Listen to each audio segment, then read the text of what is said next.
Nkuko bisanzwe ni umuhungu wa Galas cyangwa se umwana w'umunyamurenge sha.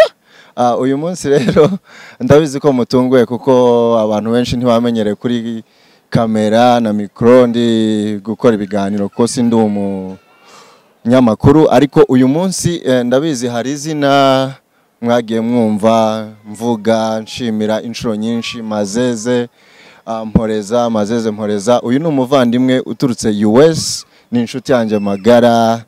Ibyinshi arabisobanura aho twakuranye mu nkambi y'impunzi Musasa, turabana hano muri Kenya kugeza agiye US. Ni umuntu wakoze ibikomeye mu bikorwa bya Galas Foundation duheruka gukora i Burundi. Naramushimiye kenshi kuri kamera, mwarabyumvishije. Uyu munsi kubera ko naje kumwakira kuri airport yadutembereye hano mu gihugu ca Kenya, nahisemo kumubamurikira kuko namwe ndabizi ko mwari mufite amatsiko menshi yo kumenya Mazeze Mporeza nkuko nahoraga muvuga. So bro, karibu sana msaza. Karibu sana kabisa Nairobi. Uriyumva gute kugera? Bo ndishimye. Nishimye cyane kabisa. Yacari igihe kirekire tutabonana. Nubwo abantu bavugana kuri telefone umunsi ku wundi, ariko mu by'ukuri ndishimye. Twari duherukana imyaka ingahe? 2015. Kugeza ubu ngubu imyaka 8-9 aho ngaho.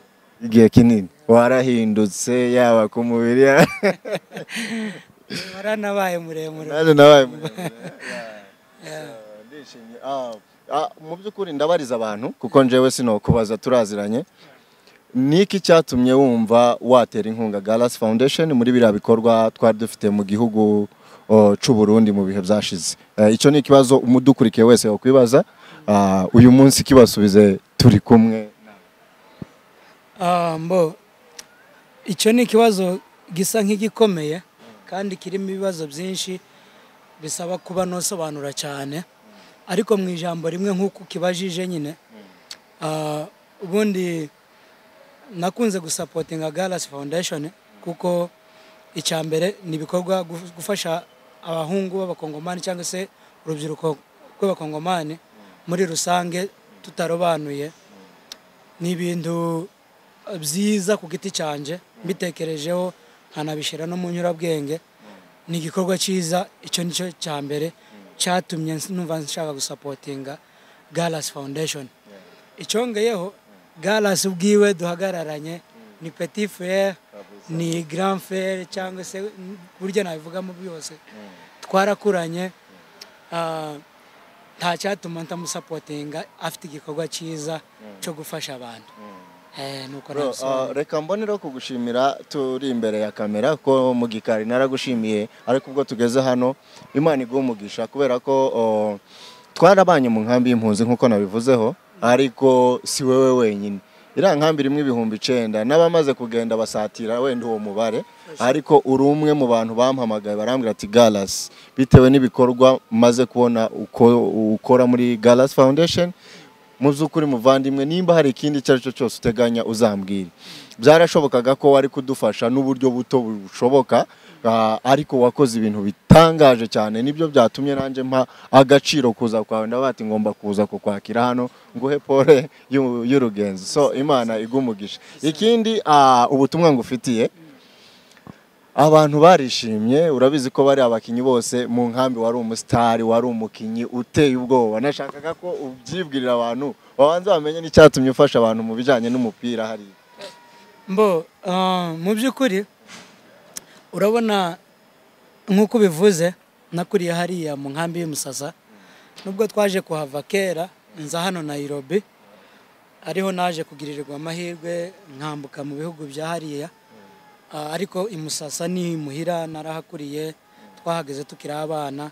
Ariko nongera nanone mpava nkiri mutoya, nubwo nahavuye nkiri mutoya ntibyatumye mbibagirwa kuko nahavingiye fan. Nari umukinyi w'umupira mu nkambi y'Musasa, kandi sinavuga ngo wari ukomeye ariko sinanoroshe ko nari mu bana bazi umupira. So nzi ibyishimo by'umukinyi mu gihe yasapotinzwe, yeretswe ubufasha mu mpano yiwe y'umupira w'amaguru.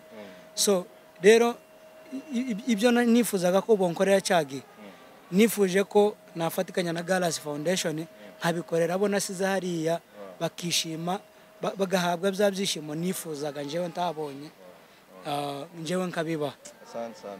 Hanyuma akabazo k'amatsiko mu bantu bari hariya i Musasa, yaba bakinye yaba bari hanze mu itere mu bafana cyangwa se abakoca, mentioningamo amazina nk'atatu ndabizi ko bazadukurikirana bamenye ko wakurikiranye biriya bikorwa.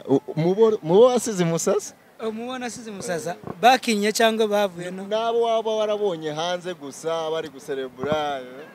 Shout out to Mujyanama, shout out to Muganura, shout out to Soda, shout out to Piripiri, shout out to Byabele. Byabele niwe wa so abo bose ni abakinyi nabonye ba Muganura, ba Rugazura, ni benshi sino bavuga ngo mbamare man.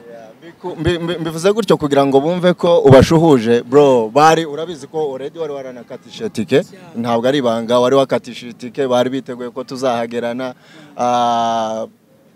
Bida kubw'amahirwe make ntibyakunda kubw'amashuguri y'ubuzima, kandi already wari wakatisha tike. Barababaye fo, barambwira ati umusaza kabisa nimba agiye kuza Nairobi bidakunze kwagera hano uzamudusuhurize. So ubutumwa bwanje bukugezeho ndabyizeye, kandi baragushimiye kuko bazi ibyo wakoze, kuko ndi umwe mu bantu iyo umuntu agize iciza atanga kubwo kugirira abandi neza sinza mzihishira, kuko intego yanje yo gukora Galas Foundation si ukwigwizaho icubahiro no kuvugwa neza, ahubwo nuko gusa nshaka ko abantu bagirirwa neza, kandi ku bushobozi bwanje bukeya nshobora kutabahaza, ariko nabona umuntu supportinga nkuko wabikoze, ni ngombwa kubwira abantu ati ibi muhamubona izi nguvu sizanje njenyine, hari umusaza umeze ukuntu uko wakoze ibingibi. So baragushimiye n'uyu munsi ndizera ko banezerewe kubona twongeye guhura nje nawe.